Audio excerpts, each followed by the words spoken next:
Hello friends, सभी को नमस्कार। एक बार फिर से स्वागत है आपका अपने लोकप्रिय यूट्यूब चैनल में।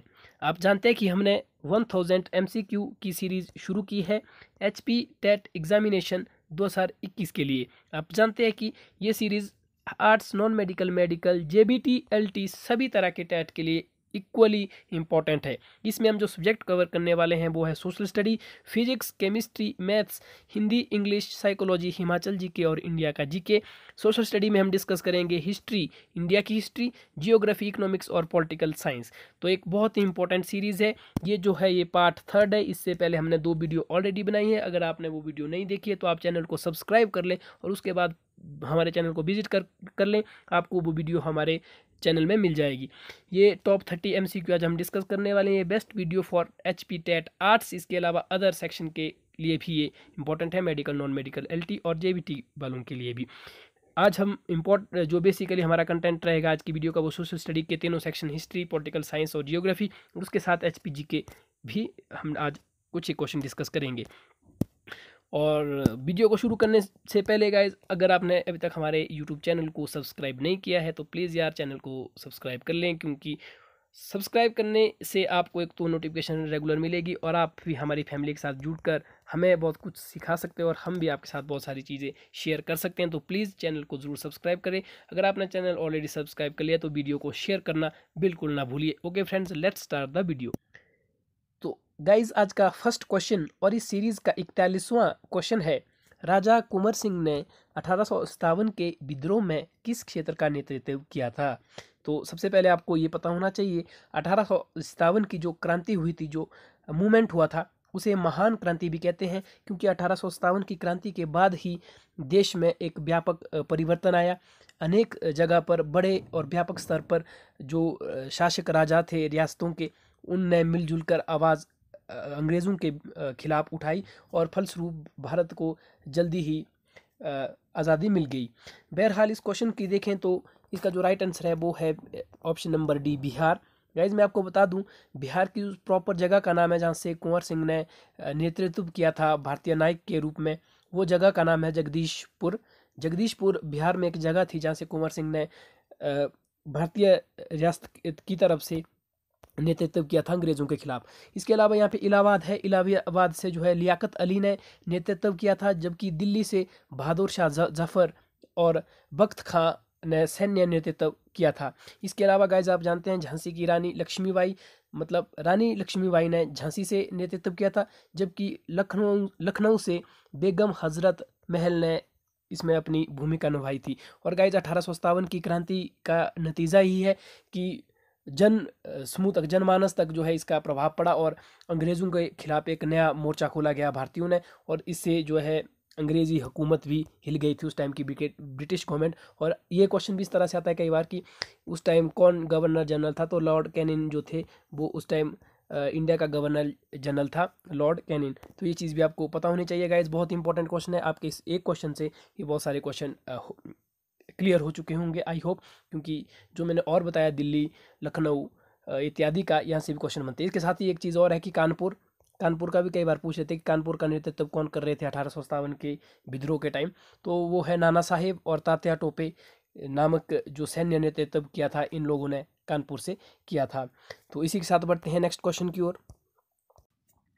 दूसरा क्वेश्चन है, शेख निज़ामुद्दीन औलिया को किस लोकप्रिय नाम से जाना जाता था?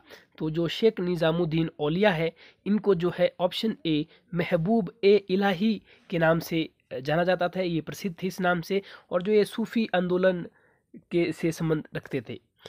तो बढ़ते हैं आगे। नेक्स्ट क्वेश्चन है 43rd, चरक किसका प्रसिद्ध दरबारी चिकित्सक था? तो गाइस, जो चरक है बड़ा ही इंपॉर्टेंट नाम है ये जो है कनिष्क जो राजा था, कनिष्क इसकी राजधानी इसका राज्यों का नाम कुषाण था। गाइज, ये आपको याद रखना है, ये भी इस तरह से आ सकता है कि कुषाण राज्यों का राजा कौन था, तो कनिष्क था। और जो कनिष्क थे उनका जो आयुर्वेद के जानकार और चिकित्सक जो मतलब राजवैद्य था, वो जो है चरक था। आप जानते हैं कि जैसे आजकल मॉडर्न डॉक्टर होते तो उस टाइम राजवैद्य होते थे, चिकित्सक जिन्हें आयुर्वेद में महारत हासिल होती थी, तो वो जो है चरक था। ये भी क्वेश्चन भी एग्जाम में बहुत बार रिपीटेड हुआ है कि चरक किसका प्रसिद्ध दरबारी था, चिकित्सक दरबारी था, तो वो गाइस किसका था, कनिष्क था। नेक्स्ट क्वेश्चन है, निम्न में से कौन वहाबी आंदोलन का एक नेता था? इसका राइट आंसर है option number C, Syed Ahmad Barelvi. गए जो सईद अहमद बेरलवी है, इसी ने ही वहाबी आंदोलन की स्थापना की थी, यही इसका संस्थापक है और यह एक इस्लामिक आंदोलन था। इसका जो मुख्य उद्देश्य था वो भारत जैसे देश को एक इस्लामिक स्टेट बनाना था, इस्लामिक कंट्री बनाना था इस आंदोलन का। और जो ये सईद अहमद बेरलवी है, ये मूल रूप से यूपी का रहने वाला था और ये जो मक्का 1821 में मक्का गया। आप जानते हैं कि मक्का मदीने में इस्लामिक्स का जो खास रिलेशन है इस्लाम धर्म का, तो 1821 में ये मक्का मदीना गया। वहाँ पर इसको एक शख्स मिला जिसके विचारों से ये प्रभावित हुआ। उस शख्स का नाम था अब्दुल वहाब और उसी के विचारों से प्रभावित होकर उसने उसी के नाम पर, वहाब के नाम पर इस आंदोलन को भारत में चलाया। और ये क्वेश्चन भी इस तरह से आता है कि भारत में वहाब आंदोलन कब चलाया गया, तो 1828 आपको याद रखना है। गाइस बहुत रेयर इन्फॉर्मेशन मैं आपको दे रहा हूँ, अमूमन बुक्स में ये नहीं मिलती है, तो प्लीज़ आप इसको भी देख लें क्योंकि ये भी टीजीटी आर्ट्स में भी पूछा जा चुका है ये क्वेश्चन। बढ़ते हैं नेक्स्ट क्वेश्चन की तरफ। क्वेश्चन नंबर 45 है, लोकसभा अध्यक्ष निम्न को अपना त्याग पत्र संबोधित कर पद से इस्तीफा दे सकता है? गाइस जो ये रिजाइन देना होता है कि मतलब प्रधानमंत्री, राष्ट्रपति, पॉलिटिकल इंडियन कॉन्स्टिट्यूशन का बोल रहा हूँ बेसिकली, कि कौन किसको अपना त्याग पत्र देता है या कौन किसको शपथ दिलाता है। तो यहाँ से अमूमन ज़रूर टेट के एग्ज़ाम में या टीजीटी के एग्ज़ाम में क्वेश्चन बनता है। टेट में तो ज़रूरी बनता है किसी न किसी स्ट्रीम में, medical, non medical, JBT, LT में भी क्वेश्चन पूछा जा सकता है। खैर आर्ट्स में तो ये क्वेश्चन पूछा ही जाता है। बहरहाल इस क्वेश्चन में हमसे लोकसभा अध्यक्ष का पूछा है, तो इसका राइट आंसर होगा ऑप्शन नंबर सी, लोकसभा के उपाध्यक्ष।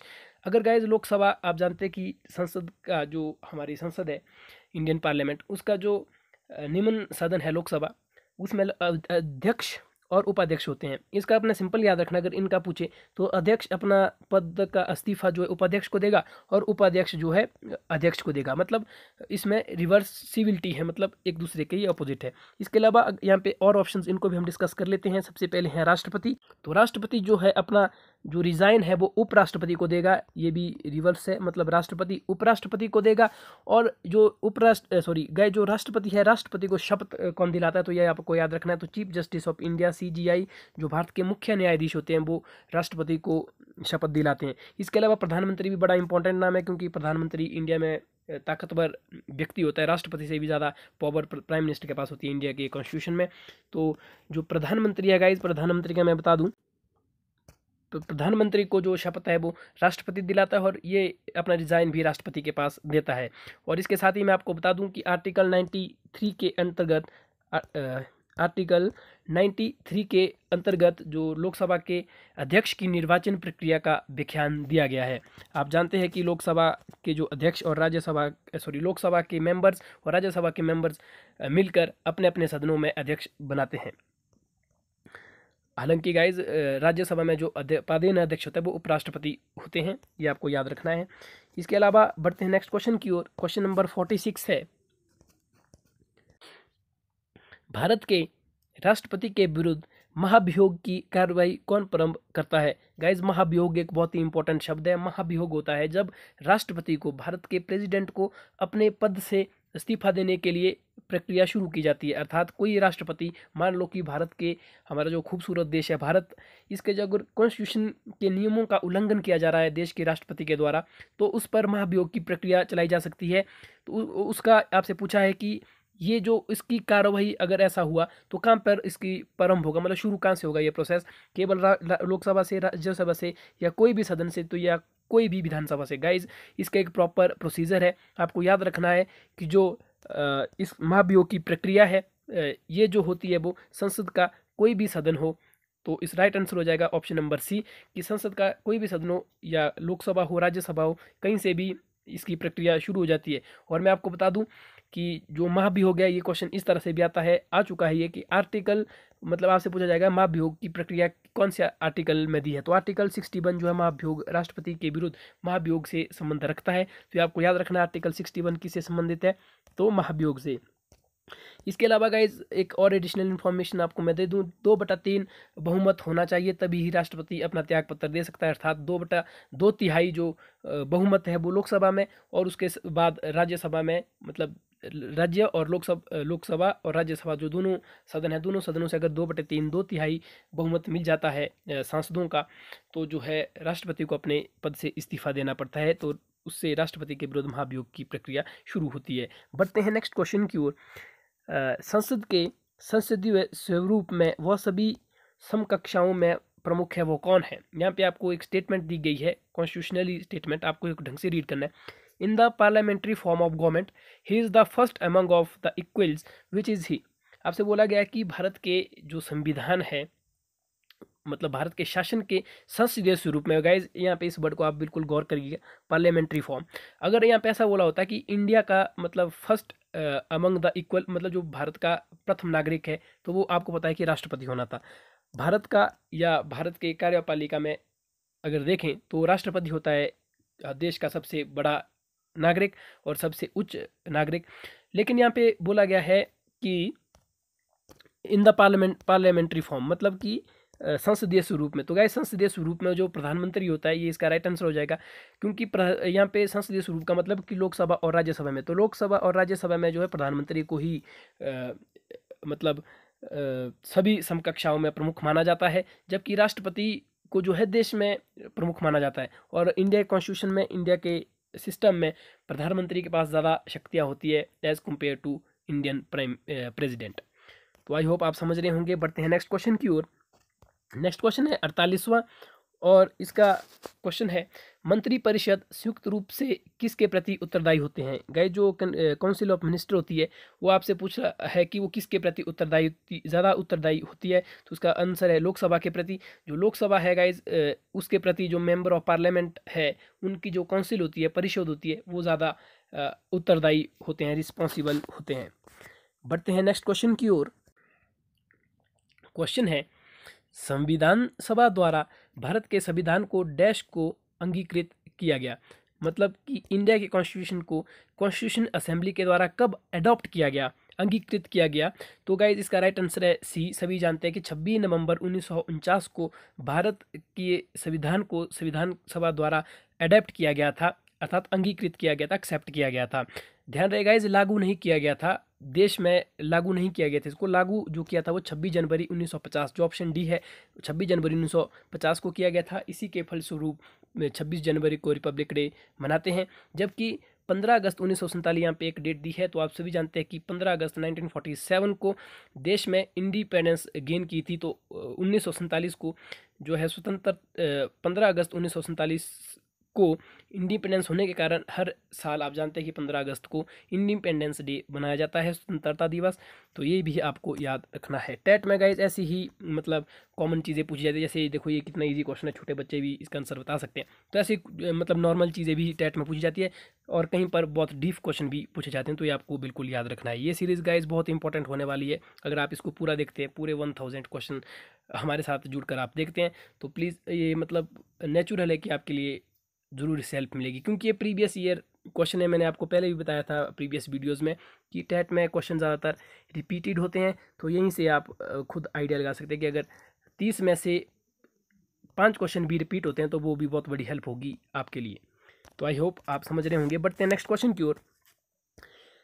50 क्वेश्चन है गाइज, बहुत इंपॉर्टेंट है ये भी, कि न्याय के अंतर्राष्ट्रीय न्यायालय का मुख्यालय कहाँ है। गाइज आप जानते हैं कि एक कोर्ट का नाम है इंटरनेशनल एक second guys, international court of justice, एक second, international court of justice जो अंतर्राष्ट्रीय न्यायालय है वो कहाँ पर है। तो गाइज वो द हेग नीदरलैंड में है, द हेग नीदरलैंड में है। आप जानते हैं कि इंडिया और पाकिस्तान के बीच में एक केस चला है कुलभूषण जाधव का। कुलभूषण जाधव को पाकिस्तान में अरेस्ट किया गया है जासूसी के आरोपों पर। तो इसका जो मामला है ये भी जो है इंटरनेशनल न्यायालय में चला हुआ है। गाइज आपने न्यूज़ में देखा होगा कि ICJ में चला है इसका, इंटरनेशनल कोर्ट ऑफ जस्टिस में। तो इंटरनेशनल कोर्ट ऑफ जस्टिस एक ऐसा अंतर्राष्ट्रीय न्यायालय है गाइज, जहाँ पर जो है किन्हीं भी दो देशों के जो मुख्य मुद्दे होते हैं उनको मतलब वहाँ पर फेस किया जाता है। तो जो देशव्यापी अंतर्राष्ट्रीय लेवल पर कुछ एक मुद्दे होते हैं जिनका निपटारा निकालना है, सोल्यूशन निकालना है, तो वो इंटरनेशनल कोर्ट ऑफ जस्टिस में निकाला जाता है। और इसका जो मुख्यालय है वो आपको बताना है, क्वेश्चन बहुत बार रिपीट होता है। तो द हेग नीदरलैंड में इसका मुख्यालय है। बढ़ते हैं नेक्स्ट क्वेश्चन की ओर। गाइज क्वेश्चन नंबर 51 है, बड़ा इंपॉर्टेंट है, हिस्ट्री का क्वेश्चन है ये। पानीपत की तीसरी लड़ाई कब हुई थी? तो गाइज बिल्कुल इजी क्वेश्चन है अगर आप इतिहास के विद्यार्थी हो। अगर आप नहीं हैं तब भी ये क्वेश्चन आपको याद रखना चाहिए। 3 लड़ाइयाँ हुई थी पानीपत में। तो सबसे पहले मैं बता दूं, पानीपत की तीसरी लड़ाई जो हुई थी वो हुई थी ऑप्शन नंबर बी 1761 में। तो 1761 में पानीपत की तीसरी लड़ाई हुई थी। जबकि मैं आपको बता दूं कि 1526 में पानीपत का पहला युद्ध हुआ था। पानीपत की पहली लड़ाई 1526 में हुई थी। किस किस के बीच में? तो बाबर वर्सेस लोदी, बाबर और इब्राहिम लोदी के बीच में 1526 को पहला पानीपत का युद्ध लड़ा गया था। जबकि दूसरा युद्ध जो हुआ था गाइस वो हुआ था 1556 को दूसरा पानीपत का युद्ध लड़ा गया था बैरम खान वर्सेस हेमू के बीच में। तो इसके साथ आपको याद रखना है कि जो पानीपत की तीसरी लड़ाई है वो कब लड़ी गई थी? 1761 को। गाइज अगर आपको ये याद ना भी रहे कि किस और किसके बीच में लड़ा गया था, उतना वैसे तो याद रहना चाहिए क्योंकि ऐसा भी पूछ लेता है, लेकिन ये 3 डेट्स तो आपको बिल्कुल याद रहनी चाहिए।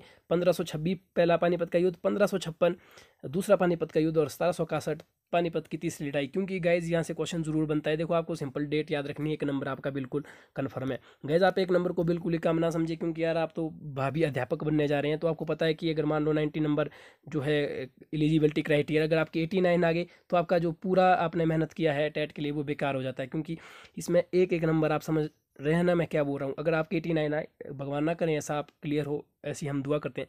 बहरहाल अगर बाई चांस कि ऐसा हो ही गया तो आप खुद ही जानते हैं कि 1 नंबर की कितनी इंपॉर्टेंस होती है। वैसे बहुत सारे स्टूडेंट ऐसे होते हैं जो 85, 86 या 87 तक ही रह पाते हैं और वो उनका एलिजिबल नहीं होता। तो ये आपको ध्यान रखना है। जहाँ जो इजी क्वेश्चन है वो बिल्कुल आपको नहीं छोड़ने। हालांकि अगर कोई डीप क्वेश्चन आ रहा है तो उसको आप मतलब तुक्के से कर भी सकते हो। बढ़ते हैं नेक्स्ट क्वेश्चन की ओर। कनिष्क किस वंश का शासक था? तो गाइज ये आपको याद रखना है। तो इसका राइट आंसर हो जाएगा कुषाण का। अब जैसे हमने पहला एक क्वेश्चन डिस्कस किया था कि जो चरक है वो किसका राजवैद्य था, तो वो कनिष्क के कुषाण राज्यों का था। तो ये क्वेश्चन यहाँ पर है। और टेट में इसी तरह क्वेश्चन आते हैं गाइस, मतलब 3-4 क्वेश्चन ऐसे होते हैं जो एक दूसरे से रिलेटेड होते हैं। इसीलिए तो हमने टेट को क्रैक करने की एक ट्रिक भी बताई थी। बहरहाल इस चीज़ को मैं वीडियो के अभी लास्ट में बताने वाला हूँ पूरा, आप जुड़े रहें। क्वेश्चन नंबर नेक्स्ट है, गुटनिरपेक्ष देशों का दिल्ली में कौन सा सम्मेलन हुआ था? तो गाइज 7वां सम्मेलन गुटनिरपेक्ष देशों का दिल्ली में हुआ था, नई दिल्ली में हुआ था ये। तो ये आपको पता होना चाहिए। और कब हुआ था ये? तो ये 1983 में हुआ था, 1983 में हुआ था 7वां गुटनिरपेक्ष सम्मेलन, देशों का सम्मेलन नई दिल्ली में हुआ था। बढ़ते हैं नेक्स्ट क्वेश्चन की ओर। नेक्स्ट क्वेश्चन है, ऑपरेशन ब्लू स्टार सेना ने कब चलाया था? मतलब इंडियन आर्मी ने ऑपरेशन ब्लू स्टार कब चलाया गया था? गाइज बहुत ही पॉपुलर हुआ था ये ऑपरेशन ब्लू स्टार, और इसका जानकारी आपको होनी चाहिए। और इसका सबसे पहले इसका राइट आंसर बता देता हूँ। इसका राइट आंसर है 1984। गाइज हुआ क्या था ये ऑपरेशन ब्लू स्टार? तो ऑपरेशन ब्लू स्टार जो है इंडियन आर्मी की तरफ से, भारतीय सेना की तरफ से लगाया गया था काम पर। तो अमृतसर में अमृतसर में ये चलाया गया था। तो हुआ क्या था कि अमृतसर में गोल्डन टेम्पल जो है, स्वर्ण मंदिर है, वहाँ पर कुछ खालिस्तानी आतंकियों ने हमला कर दिया था। तो उसको ख़त्म करने के लिए जो उसका मुख्य था खालिस्तान का, जनरल सिंह भिंडारेवाला, को मारने के लिए, उनके ऊपर विराम लगाने के लिए भारतीय सेना ने ये ऑपरेशन चलाया था ब्लू स्टार। और कब चलाया था? 1984। ये आपको पता होना चाहिए क्योंकि ब्लू स्टार से भी क्वेश्चन बहुत बनते हैं। बढ़ते हैं नेक्स्ट क्वेश्चन की ओर। बहुत इंपॉर्टेंट क्वेश्चन गाइस, बहुत बहुत बहुत। इस क्वेश्चन को तो आप ऐसा मानो कि आ ही जाएगा। 3 लाइंस आपको याद रखनी है इंडिया और इंडिया के नेबर कंट्रीज़ के लिए। सबसे पहले पूछा है कि मैकमोहन रेखा किन 2 देशों के बीच में है? गाइस इसको जानते ही हैं आप कि इंडिया और चाइना के बीच में। अगर नहीं जानते तो कोई बात नहीं, इसको लर्न कर ले गाइस, बहुत इंपॉर्टेंट। अभी मैं 2 और भी बताने वाला हूँ गाइस, मतलब इन 3 को तो बिल्कुल याद ही रखो आप, क्योंकि आते हैं यार रिपीटेड क्वेश्चन है। मैं अपने एक्सपीरियंस से बोल रहा हूँ। किसी में भी आ सकते हैं, LT में आ सकते हैं, JBT में आ सकते हैं, मेडिकल में आ सकते हैं, नॉन मेडिकल में आ सकते हैं, आर्ट्स में तो खैर ये चीज़ें पूछी ही जाती है। तो मैकमोहन जो रेखा है ये आपको पता है कि इंडिया और चाइना के बीच में पड़ती है। जबकि इंडिया और पाकिस्तान आप देख रहे हैं, तो इंडिया और पाकिस्तान के बीच में रेड क्लिफ रेखा पाई जाती है। मतलब उस रेखा का नाम, उस बाउंड्री का नाम, जो इंडिया और पाकिस्तान की बाउंड्री है, सीमा है, उसको रेड क्लिफ नाम से जाना जाता है, क्योंकि रेड क्लिफ इस बाउंड्री का नाम है। जबकि इंडिया और अफगानिस्तान के बीच में भी एक रेखा है, सीमा है, उस सीमा को डूरंड रेखा के नाम से जाना जाता है। डूरंड लाइन, डूरंड लाइन किस किस देश के बीच में है? तो इंडिया और अफगानिस्तान। तो गाइस 3 लाइन आपको याद रखनी है। मैकमोहन लाइन, तो मैकमोहन लाइन जो है इंडिया और चाइना, इंडिया पाकिस्तान में रेड क्लिफ लाइन, और इंडिया और अफगानिस्तान के बीच में आपकी डूरंड रेखा, डूरंड लाइन पाई जाती है। तो ये आपको याद रखना होगा। बढ़ते हैं नेक्स्ट क्वेश्चन की ओर। नेक्स्ट क्वेश्चन है, भारत का राष्ट्रपति राज्यसभा में कितने सदस्य मनोनीत करता है? बड़ा ही इंपॉर्टेंट क्वेश्चन है गाइज। तो राज्यसभा में जो मनोनीत करता है वो 12 करता है और लोकसभा में 2 करता है। ये क्वेश्चन इस तरह से पूछा जाता है कि कुल कितने सदस्य मनोनीत करता है संसद में, मतलब इंडियन पार्लियामेंट में, दोनों सदनों में कुल मिलाकर कितने सदस्यों को मनोनीत कर सकते हैं भारत के राष्ट्रपति? तो वो है 14, क्योंकि उसमें से 12 को राज्यसभा में मनोनीत करता है और 2 को लोकसभा में मनोनीत करता है। बढ़ते हैं नेक्स्ट क्वेश्चन की ओर। नेक्स्ट क्वेश्चन है कि नर्मदा नदी का उद्गम कहाँ से होता है? तो ये क्वेश्चन भी बहुत इंपॉर्टेंट है गाइज कि नर्मदा नदी जो है उसका उद्गम स्थान कहाँ है, मतलब कहाँ से निकलती है? तो इसका जो राइट आंसर है वो आ जाएगा option number C, Amarkantak. Guys जो नर्मदा नदी है वो मध्य प्रदेश में ये जगह है, मतलब पहाड़ पर्वत है ये अमरकंटक, जहाँ से ये निकलता है। तो अमरकंटक जो मध्य प्रदेश में है वहाँ से ये निकलती है। और इस नर्मदा नदी को, चूँकि ये मध्य प्रदेश में बहुत बहती है और मध्य प्रदेश के विकास में इसका बहुत योगदान है, तो इसलिए मध्य प्रदेश की जीवन रेखा भी नर्मदा नदी, तो जो मध्य प्रदेश की जीवन रेखा भी नर्मदा नदी को कहा जाता है। ये अभी आपको रखना याद है। इसके अलावा गाइज यहाँ पे ऑप्शन है अरावली। अरावली को भारत की जो प्राचीनतम पर्वत श्रेणी माना जाता है कि भारत की सबसे पुरानी पर्वत श्रृंखला कौन सी है? तो अरावली है। यह याद रखना है। कई बार अरावली के साथ जो है हिमालय दिया जाता है और हिमालय को टिक मार लेते हैं गाइज, वो गलत होगा। भारत की जो सबसे पुरानी पर्वत श्रृंखला है वो अरावली है। जबकि गंगोत्री अगर देखें, गंगोत्री जो है गंगा नदी का उद्गम स्थान है, ये आपको याद रखना है। जबकि यहाँ पे सुतपाड़ा है गाइज, जो सुतपाड़ा है वो एक पर्वतमाला है, पर्वत श्रेणी है जो है नर्मदा और ताप्ती नदी इस पर्वतमाला को 2 भागों में बांटती है। मतलब इन 2 के बीच में ताप्ती और नर्मदा नदी बहती है। पिछली वीडियो में भी हमने ये चीज़ बताई थी। और इसी कारण से सुतपाड़ा के जो क्षेत्र है उनको रिफ्ट वैली कहा जाता है। तो ये भी चीज़ बताने के लिए हमने पिछली वीडियो में भी बताई थी। बहरहाल यहाँ पे भी ये बताना ज़रूरी था, इसलिए हमने यहाँ पे ये चीज़ बताई है। बढ़ते हैं नेक्स्ट क्वेश्चन की ओर। नेक्स्ट क्वेश्चन है गाइज,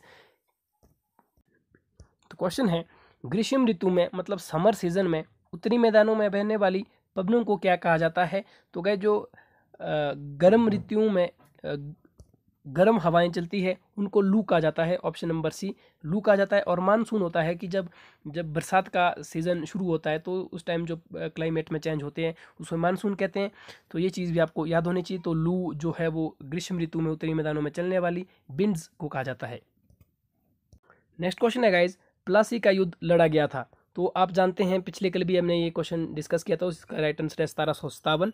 और गाइज अभी मैं जो आपको एक इंपॉर्टेंट चीज़ बताने वाले इसको ढंग से समझे। यहाँ देखो क्वेश्चन, ये जो क्वेश्चन नंबर है ये 59 है। ये हमने HP टेट के क्वेश्चन डिस्कस कर रहे हैं। यहाँ पे पूछा गया आपसे कि प्लासी का युद्ध कब लड़ा गया है, तो इसका राइट आंसर है 1757। अगर आप कोई गाइज ये क्वेश्चन नहीं भी आता था तब भी इसका आंसर ऑलरेडी HP बॉस ने क्वेश्चन पेपर में ही दिया था। HP टेट में आपको मैं दिखा लेता हूँ। ये एक ही जो भी हमने वीडियो बनाई है गाइज, पिछली 2 वीडियो भी, वो भी इसी क्वेश्चन पेपर से हमने बना रहे हैं। मतलब प्रीवियस ईयर के क्वेश्चन पेपर को पहले आप डिस्कस कर रहे हैं। तो गाइज मेरा पहले आप देख लो मैं क्या बताना चाहता हूँ कि प्लासी का युद्ध क्वेश्चन किया है। और इसी क्वेश्चन में आया हुआ एक क्वेश्चन था इसी HP टेट में। यहाँ पे देख सकते हैं गाइज क्वेश्चन नंबर 38। यहाँ पे पूछा गया था आपसे कि 1757 में प्लासी की लड़ाई में सिराजुद्दौला को किसने धोखा दिया था? इसका राइट आंसर था मीर जाफर। तो गाइज ये मैं आपको बताने वाला था कि HP टेट में क्वेश्चन मतलब ऐसे होते हैं कि कई क्वेश्चन का ऑलरेडी क्वेश्चन में ही आंसर दिया जाता है। इसीलिए मैंने आपको एक वीडियो बनाई हुई है। अगर आपने अभी तक वो वीडियो नहीं देखे तो यहाँ पे आई बटन पे उसका लिंक आ जाएगा, या इस वीडियो के लास्ट में वो वीडियो स्क्रीन पर शो कर रही होगी जब ये वीडियो क्लोज हो रही है। उसमें मैंने बताया कि टेट का पेपर कैसे अटैम्प्ट करें। मैंने उसमें बताया था आपको कि 3 बार या 2 बार, कम से कम 2 बार टेट के एग्जाम को अटैम्प्ट करना चाहिए। तो उससे क्या होता है गाइज, अगर कोई क्वेश्चन आपको नहीं आता, बहरहाल जैसे इसी में एग्जाम्पल दूँ 38 क्वेश्चन है, आगे अभी जो हम क्वेश्चन डिस्कस कर रहे थे अभी 58 आई थिंक। तो अगर आप इसको ऐसा करते, मान लो आपको नहीं आता तो आप इसको ऐसे रखते और बाद में जब आप देखते तो प्लासी की लड़ाई पूछी गई थी तो आप यहीं से उसका आंसर देख सकते थे। इसलिए गाइज मैंने आपको बताया था कि जो HP टेट का एग्जाम है वो बहुत बार मतलब उसको करना चाहिए अटैम्प्ट, 2 या 3 बार उसको कम से कम अटैम्प्ट करना चाहिए। इसके साथ ही गाइज कॉन्फिडेंस लेवल भी आपका इंक्रीज होता है। बहरहाल ये तो ट्रिक की बात हुई थी। और अगर आपने कंप्लीट ट्रिक देखने तो यहाँ पे आई बटन पे लिंक आ रहा होगा, आप इसको जाकर देख सकते हैं। और अगर नहीं आ रहा है यहाँ पे लिंक तो आप वीडियो को लास्ट जैसे ही कंप्लीट होगी तो वहाँ पर जो है आपको वीडियो शो हो रही होगी। बहरहाल बढ़ते हैं आज की सीरीज़ की ओर।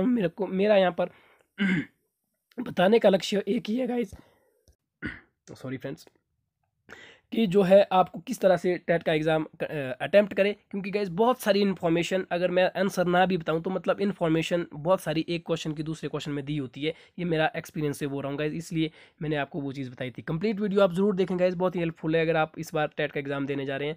इस वीडियो के लास्ट में वो वीडियो शो हो रही होगी। बढ़ते हैं नेक्स्ट क्वेश्चन की ओर। नेक्स्ट क्वेश्चन है गाइस, ये एचपी का जीके और इंडिया की जीके के क्वेश्चन अब कुछ एक डिस्कस कर लेते हैं, 10 क्वेश्चन। मैं आपको बता दूं कि यहाँ से आगे थोड़ी ये पीडीएफ ऑलरेडी मतलब क्लियर नहीं थी, इसलिए आपको भी शायद यहाँ पे क्लियर नहीं हो रहा होगा। अगर बिल्कुल क्लियर नहीं हो रहा तो गाइस यहाँ पर आप यहाँ से ऑप्शन आएगा कि आप क्वालिटी चेंज करें यहाँ पर, तो आप उसको जाकर क्वालिटी चेंज कर सकते हैं। बहरहाल ये पीडीएफ भी क्लियर नहीं थी, तो यहाँ तक आप जैसे कैसे भी इसको गाइस प्लीज़ वॉच कर ले। हालांकि मैं क्वेश्चन को जोर से आपको पढ़कर सुनाता हूँ। क्वेश्चन है, जिला हमीरपुर के स्वतंत्रता सेनानी श्री यशपाल द्वारा कौन सी किताब लिखी गई? इसका राइट आंसर है ऑप्शन नंबर ए, सिमिही बलोकन। सिमिही बलोकन जो है बुक लिखी गई थी किसके द्वारा? यशपाल के द्वारा, जो हमीरपुर के रहने वाले थे। ये फ्रीडम फाइटर थे guys, famous freedom fighter HP के, गौरव भी इनको कहा जाता है। और ये इसके साथ साथ एक साहित्यकार थे, मतलब ये लिखने में लेखक थे, इनकी बहुत रुचि थी। बढ़ते नेक्स्ट क्वेश्चन की ओर। ये है झील के बारे में पूछा गया है कि लोकटक झील पाई जाती है, कि ये लोकटक झील जो है गाइज ये कौन से स्टेट में है? तो इसका जो राइट आंसर है वो है option number B, Manipur. Manipur में ये झील है, ये आपको याद रखना है। जबकि इसके अलावा यहाँ पर उत्तराखंड है गाइज, उत्तराखंड में भी झील है, भीमताल, नैनीताल और सप्तऋषि झील उत्तराखंड में। जबकि राजस्थान में सांबर झील है, ये आपको याद रखना है, चूंकि यहाँ पे ऑप्शन था इसलिए मैंने ऑप्शन का बता दिया। तो क्वेश्चन नंबर 63 है, सही जो, एक सेकंड में जूम कर लेता हूँ गाइस क्योंकि ये पीडीएफ क्लियर नहीं है। क्वेश्चन है, सही जोड़े को चुनिए, मैच कीजिए, मैच करेक्ट। आपको बताना है यहाँ पे 4 बीच पूछे गए। आप जानते हैं बीच गाइस, जो भी जो सी है, सी लेवल के साथ जो टच लैंड होती है, थोड़ी सी लैंड कुछ मीटर्स तक, उसे बीच कहा जाता है। तो आपसे पूछा है जुहू बीच, ये कौन सा है? इसके अलावा यहाँ पे और भी पूछा है, आपको इसको मैच करना है। सबसे पहले मैं इसका आंसर बता देता हूँ गाइस।